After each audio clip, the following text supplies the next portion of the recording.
Diálogos. O sexo no casamento, as mulheres. André Soares e Ana Souza. 12 de setembro de 2019. André.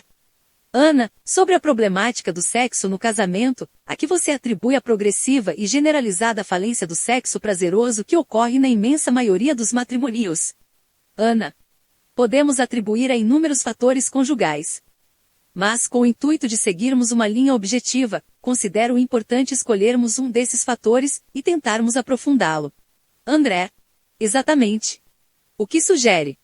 Ana. Geralmente as pessoas se casam já com a questão sexual falida.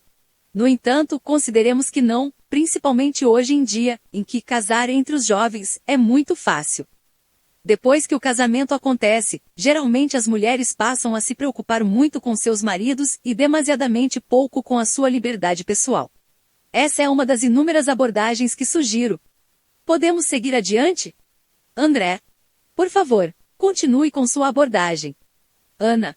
As mulheres passam a acreditar que o marido é algo que se possui, que se detém, e isso é totalmente inconsciente por parte delas.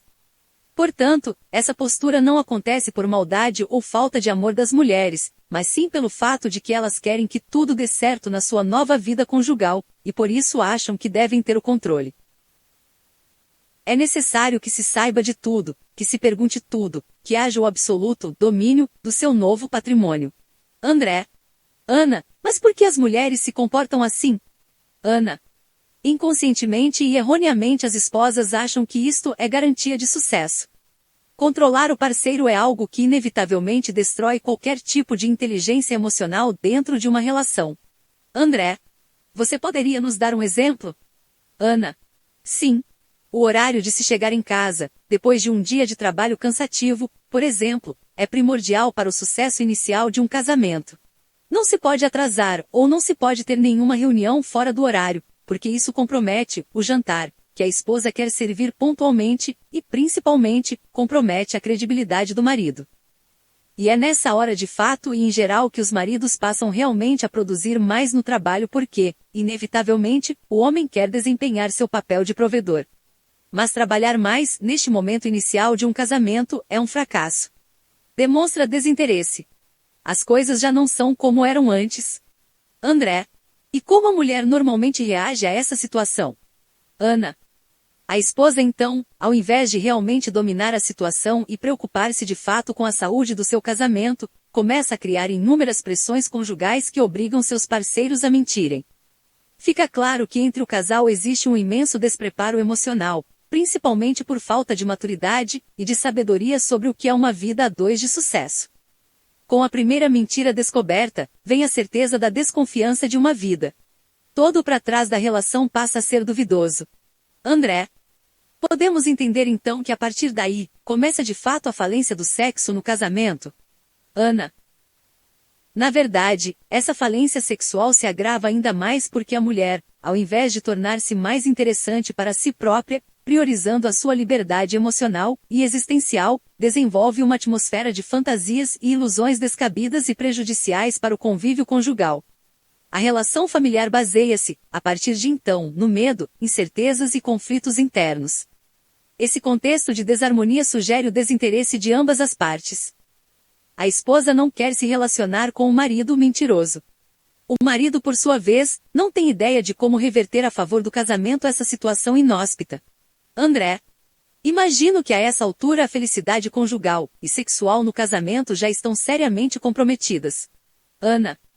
E a tendência é que tudo ainda piore, porque o homem passa a se sujeitar a todas as exigências da esposa com o objetivo de agradá-la ou evitar conflitos, além de continuar mentindo. E isto naturalmente o torna desinteressante. Porque de alguma forma a mulher passou a ter o domínio ilusório da situação. Mas não salvou seu tão desejado casamento. Ele passa a fazer, angustiadamente, aquilo que é necessário ser feito, mas sem o menor interesse de alma. E, quando não se tem prazer em fazer algo que se faz, então não há entrega, não há sentido, não há harmonia. André. Como fica então a estrutura psicológica dos cônjuges? Ana. O homem então perde seu estímulo de conquista, de sexualidade, de fantasia, de sensualidade. As mulheres reclamam que os maridos não têm mais interesse sexual nelas e por sua vez elas também não o têm, pelo que eles se tornaram, pelas mentiras e porque agora elas é quem comandam. Só que elas comandam um engodo e não um casamento.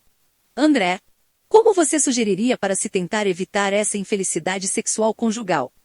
Ana, se os homens soubessem se manter intactos, sem a necessidade de mentir, se transmitissem confiança nas suas ações e transparência nas suas atitudes, com coragem e dignidade, esse fracasso seria evitado. Se os homens tivessem o mínimo sequer de tato, de inteligência emocional, ou de sensibilidade íntima para conduzir com sabedoria a situação familiar, talvez eles não precisassem desempenhar o papel de marionetes falsas no seu contexto conjugal, tornando-se homens fatalmente desinteressantes. E talvez elas não deixariam de ter desejo sexual por eles. E talvez o casamento pudesse dar certo, pelo menos por algum tempo a mais e suficiente, para que ambos pudessem adquirir conhecimento do mínimo necessário para se ter um casamento saudável, e com desejo.